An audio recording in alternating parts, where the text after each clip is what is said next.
everyone, this is In-Game Art with another boxing, another offline product gamer review. This is West of Dead, Path of the Crow for the Nintendo Switch. To jump right into it, my physical copy here came with the update version 1.2.0 already on the cartridge, but sadly there was an update available. Now, please keep in mind, this physical copy of West of Dead was distributed by Limited Run Games, so getting a copy would not be the easiest. Now, for a little bit more information, the PS4 version of the game actually has less physical copies that they made than the Switch version. I believe it was around like 2,500 or 3,000 they made of PS4, and while the Switch had like 5,000 or 6,000 copies made. So if you are someone who likes to find the most collectible and the rarest and the limited amount produced, the PS4 version will be the one to get if you're that kind of collector. Now, West of Dead is a roguelike style game where you die and you repeat through the levels. It randomly generates new levels, and then you just keep trying and dying, and then you slowly make progression and adding more stats, increasing your odds of getting through. Just your bread and butter of just a roguelike, or nowadays style of roguelikes. But it has a bit of a Western-esque style experience to it. Now, the story revolves around, of course, the main character and your Mason, and you're trying to figure out how you died, why you died, and who is disrupting the flow of death. And you're chasing after the priest.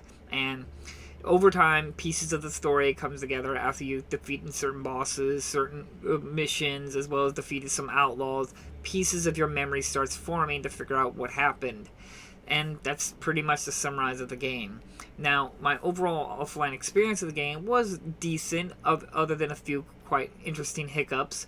Now, to go into the game, you gotta understand how the mechanics of the game is and why some of the problems about the game. I will often say the game ran relatively good. I never experienced any massive frame rate issues.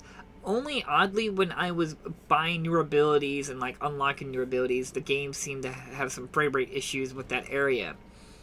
But other than that, the character's not responding in certain actions, as well as that I had 3 times, which was kind of what killed my entire desire to keep playing this game, was that there's a point where you can take cover behind objects, and these objects can be destroyed, but they will respawn. If you are standing above where one of these objects will respawn that you take cover, the main character will constantly get himself trapped in a falling animation. And, well, when that starts happening, the game bugs out, and then next thing you know, you respawn below the map and you keep falling to your death. This will constantly happen until you fully die, and then you have to start your run over. This has happened to me 3 times on a good run, so kind of kills your overall desires. Just keep that in mind if you're going through the game and taking cover. Try to remember where all the cover is at, especially if you're having a good run. Other than that, I've had problems where I use an item and I throw in like a throwing axe or something like that, and it went through the character. The auto lock-on system can be detrimental at times, where you're pointing at something, but some reason he'll be throwing at or doing his maneuvers at something that's relatively closer or further. It's very odd, as well as that the taking cover mechanic, while it is cool and it's interesting how it's done, has a problem sometimes where the character won't snap into place and take the cover, so you'll be standing by it, or the snapping onto the cover will like lock you in a cover, so it makes it really hard in mobility. They should have just, instead of having it like snap onto it, you kind of just walked up to it and it instantly took cover, and you walk away from it and you uncover, without having some like snap onto it like Gears of War style, where you're stuck to the wall, like you're sucked to it, and then you have to press a button to get off the wall. As you can probably guess, with a roguelike, constant movement, taking cover, this could lead to many deaths, which has happened to me. But the one thing I do want to point out that kind of bugged me, but I don't say necessarily it's a bad thing, but it seems like they took many inspirations from another roguelike called Dead Cells. And while I won't say Dead Cells did it first, I don't know who did it first, I don't know every single roguelike ever, but the game pretty much progresses the same way, where you beat a certain boss and you unlock an ability that allows you to progress through the game, kind of like a Metroidvania. You get a new ability that allows you to access newer areas, as well as that when you defeat enemies, you get Sin, and you use that Sin to unlock newer weapons and abilities, kind of like Dead Cells, as well as you have a flask on you, which you can drink to restore your life. Not all of it, only 100 hit points, but you upgrade it so you can use it more, a lot like Dead Cells. As well as that, I don't want to be mean, but the main character you play as kind of even looks like the Dead Cells characters, with the robe around his neck, his hair on his head on fire, just like Dead Cells.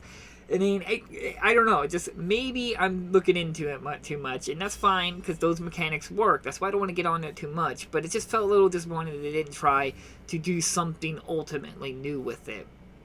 As well as that navigating and certain interactions with the game feel like they're still working out bugs and problems with it. Like having a conversation with someone and you don't want to hear the same text over and over, you got to push the B button. Well, B button is the dodge, so you'll be dodging as you're trying to skip dialogue. Like certain things like that just seems odd that wasn't like refined. Now granted, the update that is available could fix a lot of these issues. I don't know, as like always, I play all my games completely offline with an unregistered account, and I don't care what that update does if it's not on the cartridge or disc.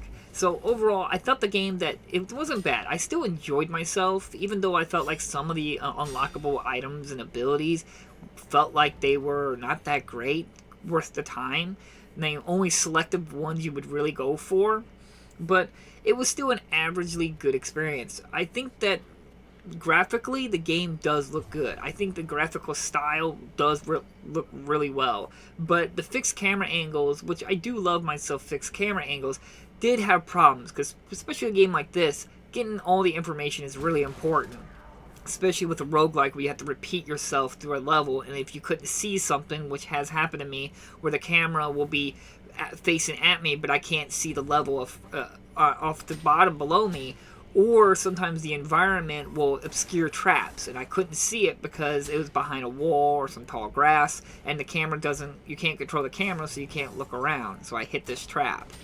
These kind of things add up in the experience, but I think graphically the game's artistic style looks really good. I think that what they should have done, instead of being a roguelike, just built with this kind of gameplay mechanics, but made it more of a normal action adventure game instead of a typical roguelike, because they didn't really add anything ultimately new to the roguelike genre, as well as I felt like they copied another really popular roguelike. But the overall mechanics can get frustrating considering with the roguelike mechanics, like getting stuck on the environment, of course, me getting trapped with bugs, and the repeating the process of not able to skip dialogues in a quick and simple manner. Navigating level isn't as fast and fluid as you may like, considering you have to do all that backtracking in case you died. A lot of these things start adding up.